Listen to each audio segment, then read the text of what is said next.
Foi um detalhe pequeno. O tipo de coisa que a maioria das pessoas não notaria. Numa segunda-feira à noite, meu marido levantou do sofá para atender uma ligação. Nada em comum. Ele sempre atendia ligações em qualquer cômodo da casa sem pensar nisso. Mas dessa vez foi diferente. Ele caminhou até o quarto e fechou a porta. Fiquei olhando para a porta fechada por um momento. Em 7 anos de casamento, ele nunca tinha fechado a porta do quarto para atender uma ligação. Nunca. A ligação durou uns 8 minutos. Quando voltou, sentou no sofá e continuou assistindo televisão como se nada tivesse acontecido. Não perguntei nada, mas naquele momento, olhando para ele de volta no sofá, alguma coisa mudou dentro de mim. E nas semanas seguintes, entendi por quê. Meu nome é Soraya. Tenho 37 anos. Sou designer de interiores. E era casada com Leandro há 7 anos. Leandro era o tipo de pessoa que não tinha segredos domésticos. Atendia ligações na sala, no corredor, na cozinha, sem pensar 2 vezes. Falava alto, gesticulava. Às vezes eu ouvia a conversa inteira sem querer. Era uma transparência que eu nunca tinha questionado, porque nunca havia motivo para questionar.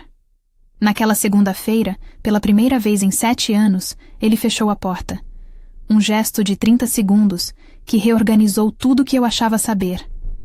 Nos dias seguintes, prestei atenção. Na quarta-feira, mesma coisa. Ligação, quarto, porta fechada. Na semana seguinte, 3 vezes. O padrão estava se estabelecendo.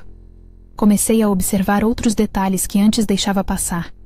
O celular que agora ficava sempre na mão ou no bolso. Nunca mais largado em cima da mesa ou do sofá como antes. As notificações que tinham sumido da tela de bloqueio. A vez que eu entrei no quarto sem avisar enquanto ele estava numa ligação, e ele virou de costas num movimento rápido, continuando a falar mais baixo. Cada detalhe sozinho tinha explicação possível. Juntos, formavam um padrão que eu não conseguia mais ignorar. Na terceira semana, numa tarde em que Leandro tinha saído para resolver uma coisa, fui ao quarto. O celular estava em cima da cama. Ele tinha esquecido. Não havia senha. Nunca tinha tido.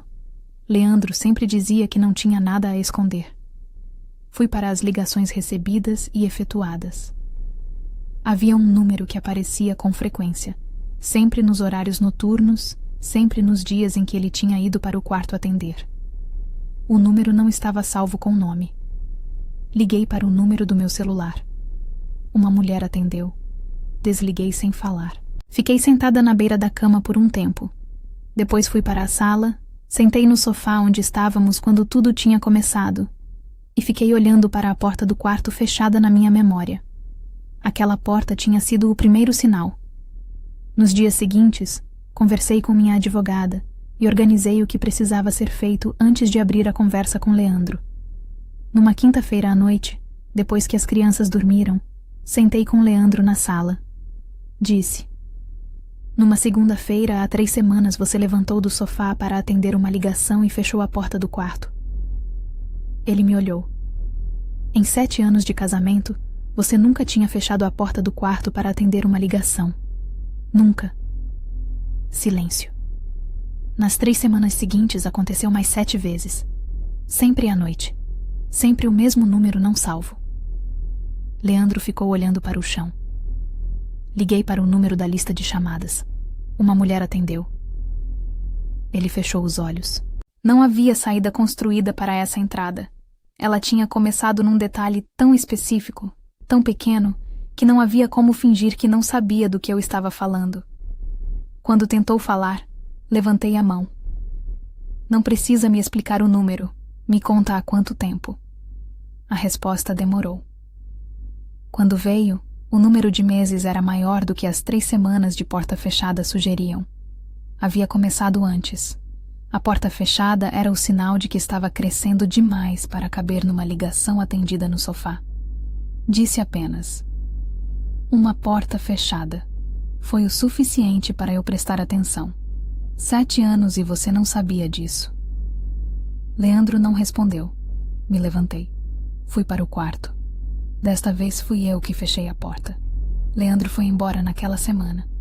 A separação foi conduzida com advogados, com foco nas crianças, sem exposição desnecessária. O que fica dessa história é aquela segunda-feira à noite. Leandro levantando do sofá, caminhando até o quarto, a porta fechando. 30 segundos. Em 7 anos, nunca tinha acontecido. E quando aconteceu pela primeira vez, algo dentro de mim registrou antes mesmo de eu processar conscientemente. Aprendi nessa história a confiar nesse registro. Não no sentido de transformar cada mudança de comportamento numa investigação, mas no sentido de não ignorar quando algo quebra um padrão de 7 anos. Padrões longos são difíceis de quebrar por acidente. Quando quebram, quase sempre há uma razão. Naquela segunda-feira, a razão era uma porta fechada. Suficiente para começar a prestar atenção. Suficiente para chegar onde precisava chegar. Obrigada por ter ficado até aqui.